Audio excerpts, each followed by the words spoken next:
হযরত আলী রাদিয়াল্লাহু তাআলা আনহু ফজরের নামাজ আদায় করার জন্য মসজিদে গেলেন।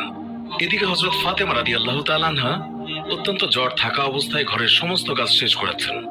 আলী রাদিয়াল্লাহু তাআলা আনহু মসজিদ থেকে এসে দেখলেন ফাতেমা কাঁদছেন। তিনি প্রশ্ন করলেন, ফাতেমা, তুমি কাঁদছো কেন? ফাতেমা রাদিয়াল্লাহু তাআলা আনহা কোনো উত্তর না দিয়ে তখনও আরো জোরে জোরে কাঁদতে লাগলেন।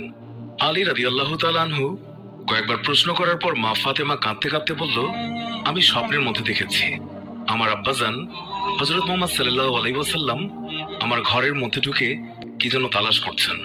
ঘর থেকে বের হওয়ার সময় আমি পেছন দিক থেকে আমার আব্বাজানকে ডাক দিলাম, ও আব্বাজান, আপনি কি তালাশ করছেন? আব্বাজান তখন বললেন, ও আমার ফাতিমা, আমি তো তোমাকেই তালাশ করছি, তোমাকে নিয়ে যাওয়ার জন্য।